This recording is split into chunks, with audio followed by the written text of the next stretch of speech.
It wasn't until I walked through the door that I realized how much I'd been avoiding this moment.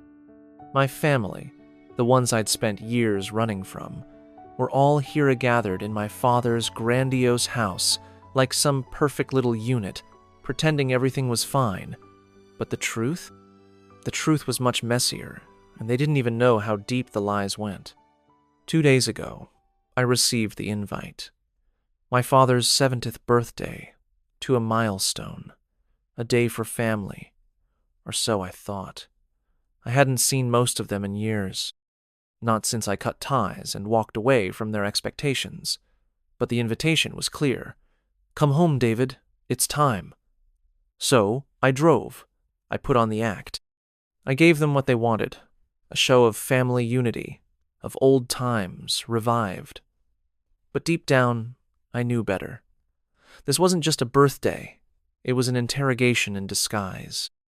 As I stepped into the house, the familiar smell of my mother's lavender candles and my father's cigar-stained wood seemed to hang in the air, but the warmth wasn't real. Something had shifted. The tension wasn't spoken, it was felt. My sister, Lindsay, was already there, of course, looking pristine as always. Her perfect little life-successful career, pristine house, perfect marriage was the golden image they all adored. But to me, she was just another face in the crowd, a reminder of how much I'd failed to live up to their expectations. David, welcome home, Mom greeted me, her voice warm, but with a hint of something more. Was it relief, or just the expected pleasantries that all family reunions demanded? She enveloped me in one of her typical hugs, lingering longer than needed. It was nice to have her love, but there was always an undercurrent of guilt in her touch. You look good, she added, eyes scanning my face. I smiled and nodded, the way you do when you're not really there. Then there was Dad. Charles Hunter, always the strong, silent patriarch. The man who saw everything in terms of success and failure. He stood at the bar with his drink, not quite acknowledging me, but not ignoring me either. His approval had always been something I fought for, but no matter how hard I tried, it was never enough. Not when I chose to leave no explanation, just a simple exit. I'd built a life outside their world, a life that wasn't defined by their rules, and they never forgave me for it. Lindsay was sitting by the window, her smile bright and a little too knowing. I can't believe you're here, she said with a laugh that didn't quite reach her eyes. It's been what, 5 years? And here you are, walking through the door like nothing ever happened. Her voice carried that familiar edge-mocking but disguised as sisterly concern.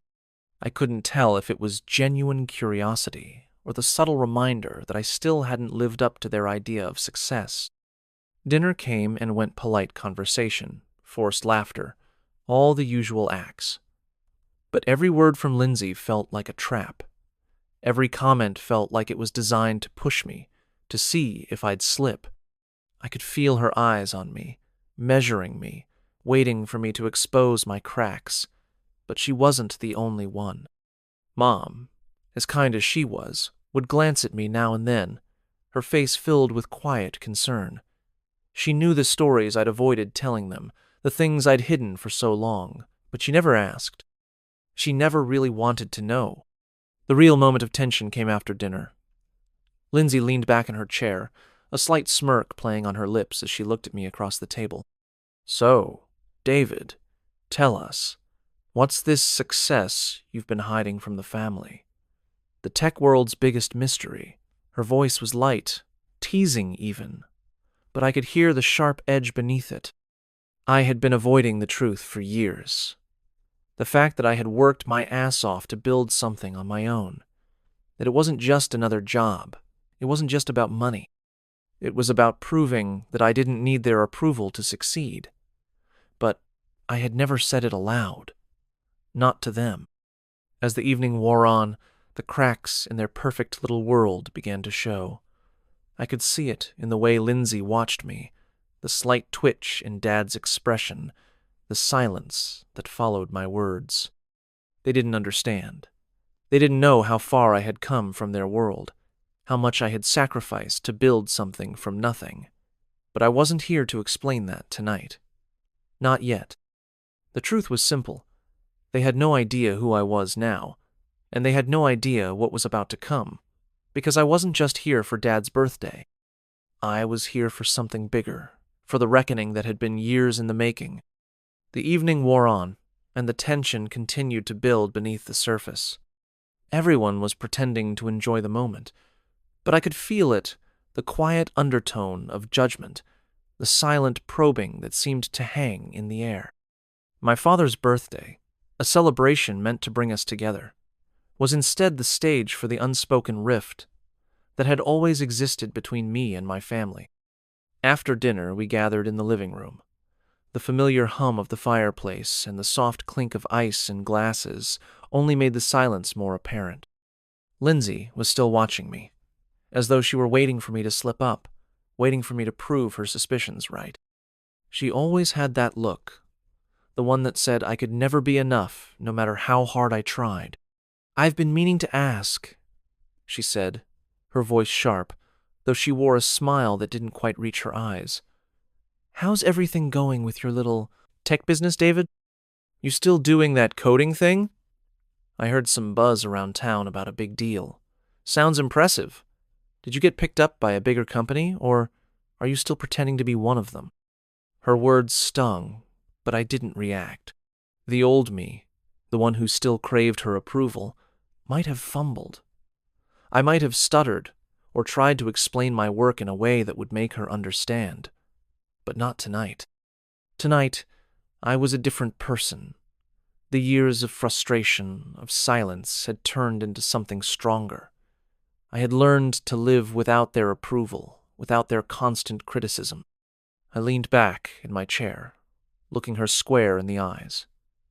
"I'm not pretending, Lindsay. I'm building," I said, my voice steady. "And it's not just about coding.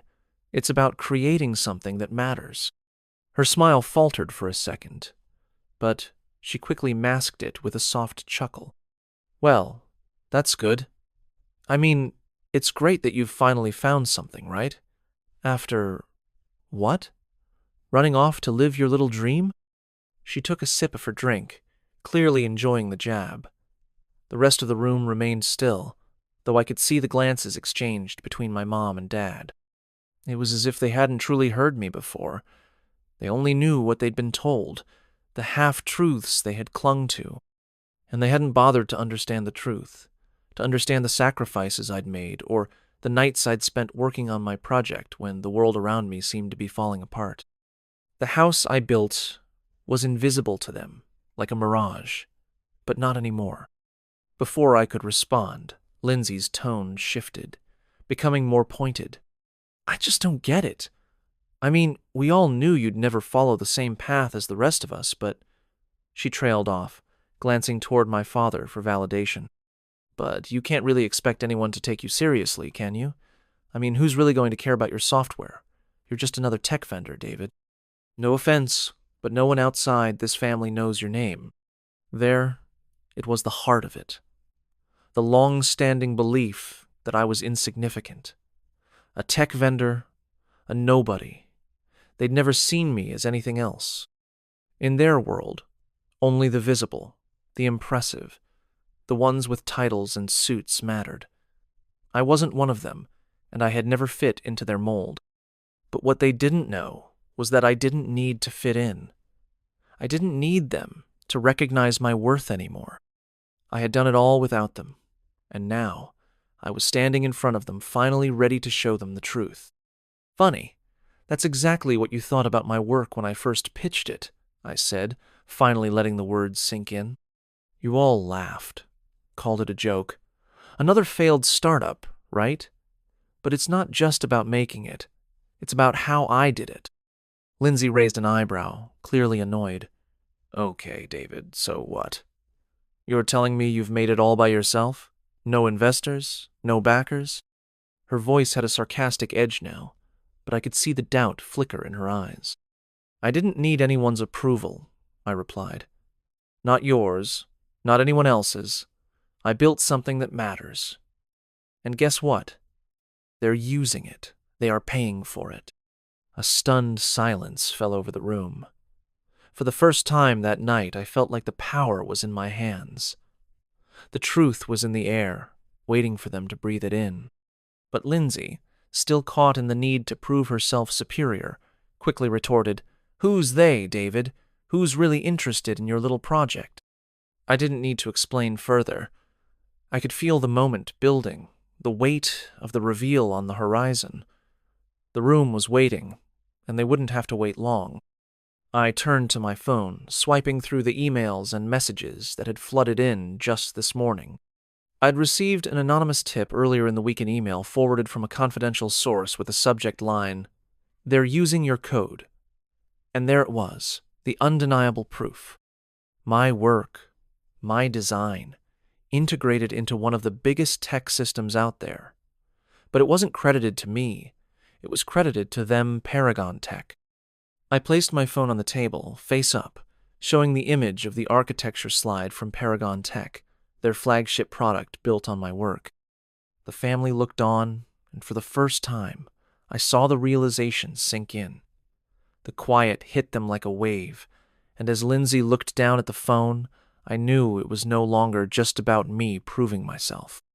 This was about the family seeing me for who I really was.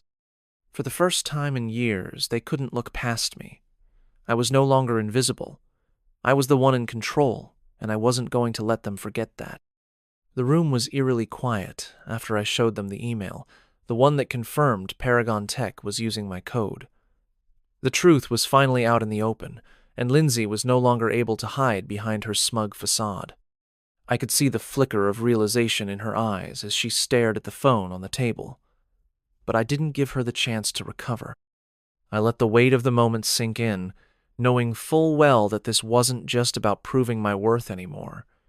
It was about unveiling the lies that had been hidden beneath their perfect family image for so long. Lindsay shifted in her seat, her expression hardening. "This is just one email, David," she said, her voice unsteady, trying to regain control. "It's probably nothing. You've always been dramatic." But I could see the cracks starting to show. She couldn't just dismiss it this time. She couldn't pretend it was nothing. I leaned forward, meeting her gaze. "You think I'm dramatic. You think I'm just making things up. Let's see what else we can find." I grabbed my laptop, opening it to the folder where I had stored everything. The Slack screenshots. The conversations between Marco Fields and his team, where they discussed altering my code, changing the UI, and slapping a different logo on it to make it their own. They thought they could get away with it. But they were wrong. I pulled up the screenshots, showing them to the family, one by one. Each image was a nail in the coffin, each conversation a clear admission of guilt. There it was, Marco himself saying, "Just tweak it enough to bury the code signature. No one will know." I let the words sink in, watching as Lindsay's face flushed with a mixture of disbelief and discomfort. "Look at this, Lindsay," I said, my voice calm but resolute. "This wasn't just about me.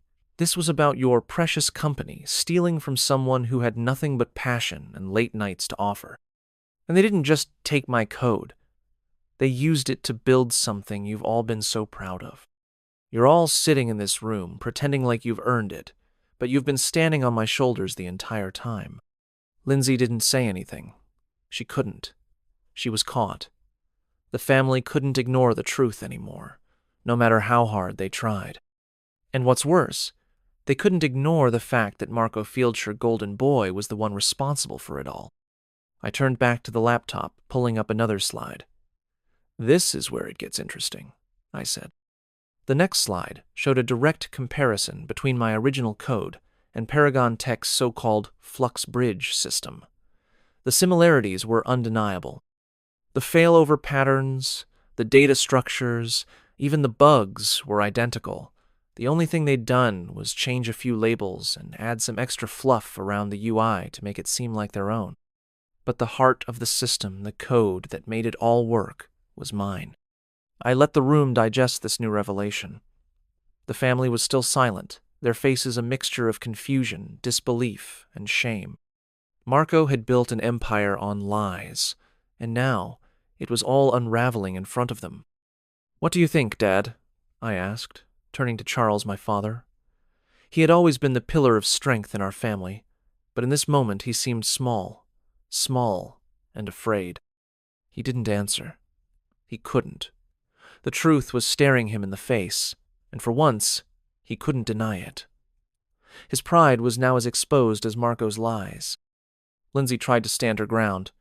"This isn't proof of anything, David," she said, but there was a tremor in her voice now. "It could all be coincidence. This is just a technicality." But the murmur from the room, the nervous glances, the awkward shifting in seats told me everything. They knew. They knew I was right. The final piece was the licensing payments. I slid the document across the table. "You think your company built this in-house?" "Think again," I said. The document outlined the licensing payments Paragon Tech had made to ARC Systems over the past 18 months' payments they had made to me, the very system they had stolen from me. I didn't have to say more. The evidence was irrefutable. I let the silence speak for me, and I watched as the truth settled in like a stone sinking to the bottom of a still pond. There was no coming back from this. The family could no longer shield themselves from the reality of their blind allegiance to Marco and the lies they had built their success on. I stood up, finally feeling the weight of the moment. This wasn't just about me taking back what was mine. This was about everything that had been wrong with this family, the unquestioning loyalty, the blind faith in the wrong people, the way they had all turned a blind eye to the truth for so long. "This is where we stand, Lindsay," I said, my voice steady and strong. "You wanted proof? Well, now you have it. You wanted to see who I really am? I'm the person who fought for what's mine, and now I'm going to make sure you all understand exactly who you've been backing." The room was still. The truth was inescapable, and for once I wasn't afraid of what came next. The silence that followed was deafening. I could hear my heartbeat in my ears, pounding with a rhythm that matched the tension in the room. The board members were frozen, staring at the screen, their faces painted with disbelief. Lindsay shifted uncomfortably in her chair, her confident exterior crumbling with each new slide I revealed. I didn't have to look at her to know the unease was spreading through the family. The truth was finally out, and there was no turning back now. I clicked the remote, and the next slide appeared. It was a simple 1EA flowchart of Paragon Tech's system, their so-called flux bridge. But it wasn't just a technical diagram, it was a map of their lies. At the bottom corner of the flowchart was a small file name, Tracefire SLLL V3, the very same name that had once been my proprietary code they had stolen and rebranded as their own. I leaned forward slightly, my voice calm but carrying the weight of everything that had built up over the years. "This," I said, "is the system you all invested millions into, the one you've been bragging about in press releases. But what you didn't know was that it's mine. I didn't just build it. I own it." The air in the room shifted. The once high-energy, confident faces of the executives were now looking at each other with uncertainty. No one said anything, but I could feel their collective tension. They had been deceived, and they knew it. Lindsay's eyes flicked from the slide to the manila folder I had placed on the table. I could see the realization starting to set in. She didn't speak, but I could tell she was struggling to process everything. This wasn't the family dinner she had expected. This wasn't the birthday celebration where we could all pretend everything was fine. I didn't stop there. I clicked again. The next slide was even more damning. It was a screenshot of the Slack conversation they thought they had deleted. The timestamp was clear. The words, Marco's words, were unmistakable. "Just tweak it enough to bury the code signature. No one will know." Lindsay visibly stiffened. It was the smoking gun. She knew, deep down, that I wasn't just playing a game. I was showing them the truth, the undeniable proof of their betrayal. "Do you remember these conversations, Marco?" I asked, turning to him. He didn't answer immediately. He couldn't. There was nothing left to say. His eyes darted across the room, but no one was coming to his defense. No one had the courage to speak up. I had pinned him to the wall, and now there was nowhere left for him to hide. I clicked once more. The next slide showed a side-by-side comparison of the original SLLE functions with Paragon Tech's so-called Flux Bridge modules. The similarities were so glaring, even the bugs were identical down to a typo in the error handler that had never been fixed in my code. The room grew colder. One of the executives, the CTO, muttered, "Jesus, Marco." His voice trembled, and for the first time that evening, I saw the cracks in Marco's carefully constructed world. The final slide was the one that hit hardest the licensing payments. I laid the documents on the table, showing how Paragon Tech had been quietly paying ARX Systems for the use of my software for the past 18 months. They had been funneling payments to me, believing they were paying for something they had created in-house. But in reality, they had been paying me to use my own code, all along. I didn't smile. I didn't need to. The realization in the room was all the reward I needed. My family, had been complicit. They had stood by while Marco manipulated them, used them, and kept them in the dark. The board members were now staring at Marco, waiting for him to explain, but he couldn't. The evidence was irrefutable. I turned to face him directly. "How does it feel, Marco?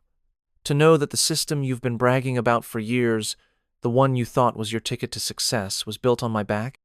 I didn't need an answer. His face was enough. He was crumbling in front of me, and I reveled in it. The power I had always wanted, the power to stand up for myself and make them see me for who I truly was finally mine. As Marco sat there, speechless, I delivered the final blow. "I'm not here for revenge, Marco. I'm here for what's fair. You've been stealing from me, and now it's time to pay." I placed the manila folder in front of him. "This is a renegotiation. You're going to pay me what you owe, and you're going to do it on my terms. Or I walk, and you lose everything." The silence in the room was absolute. No one spoke. The weight of the truth hung between us like a thick, suffocating fog. Marco, defeated, looked down at the contract in front of him, knowing full well that there was no way out. And as I watched him sign, the satisfaction wasn't about victory, it was about justice. This was the reckoning I had been waiting for. The moment Marco's pen hit the paper, the room exhaled collectively, though no one dared to speak. It wasn't the sound of relief, but the finality of it all. The contract was signed. The power was now mine, not just over Paragon Tech's operations, but over the narrative that had been shaped by years of silence. Marco, the once untouchable CEO, had been reduced to a man desperate to keep his company alive, trapped in a game he never understood until it was too late. As I stood there, watching him sign away his control, I realized I wasn't just taking what was owed to me. This wasn't just about business or revenge. It was about reclaiming the parts of me that had been buried under years of doubt, judgment, and manipulation. My family's ignorance, their blind loyalty to Marco, had kept me in the shadows for so long. But now, the spotlight was mine. And I wasn't just taking what was mine by right. I was proving to them that I had always belonged here, in this room, in this world. But it wasn't just Marco's downfall that mattered. As the room slowly shifted from stunned silence to awkward shuffling, I could see my father, Charles, his face a mixture of relief and shame. For the first time, he wasn't looking at me like I was the one who had failed him. He was finally seeing Minot as the son who had walked away, but as the man who had fought for his place. The silence that had once been so suffocating between us now felt different, like a bridge was slowly being built between us, piece by piece. I looked at Lindsay, too, still frozen in her seat. She had always been the golden child, the one who never faltered. But in that moment, I saw the cracks in her armor. The realization that her image of perfection had been shattered, just like Marco's. She had always been the one to undermine me, to question my every choice. And now she had to face the fact that the person she had belittled, The person she had written off as a failure had won. Not with loud triumph, but with quiet resilience. "Now that it's done," I said, my voice firm but calm, "I'll expect full compliance moving forward. My engineers will be overseeing all updates and modifications to Flux Bridge. Any future developments need my approval before they roll out." I slid the final document across the tabla list of the new licensing terms, the hefty price tag that would now ensure Paragon Tech paid for every line of code they had stolen. It was my way of locking them into a future where they couldn't thrive without me. They had no choice but to accept the terms, or lose everything they had built on my foundation. As I prepared to leave, I paused at the door, feeling a sense of quiet satisfaction settle in my chest. It wasn't the victory I had once imagined, with applause or grand speeches. It was far more powerful. It was the kind of victory that came from silence, the kind that forced everyone in the room to reckon with their past actions and the weight of their ignorance. "Before I go," I said, turning to Marco one last time, "I want you to understand something. This wasn't about destroying your company. It's about survival. I've spent years fighting for what's mine. You've only ever taken from others. And now, it's time to make sure you understand the price of that." Marco didn't say anything. He couldn't. He had no words left. His company was at the mercy of the man he had once dismissed, and he knew it. I turned to leave, and as I stepped out of the boardroom, I felt the weight of the past few years lift from my shoulders. It wasn't just about the business deal. It was about reclaiming my narrative, about proving to myself that I was worthy of standing in this space. The world had tried to bury me, but I had fought my way back. And as I walked down the hallway, a strange calm washed over me. For the first time in years, I wasn't looking over my shoulder. The silence was mine now. It wasn't empty. It was powerful. I didn't look back as I stepped into the elevator, and as the doors closed, I knew the story wasn't over yet. But for the first time, I didn't need anyone's approval to write it.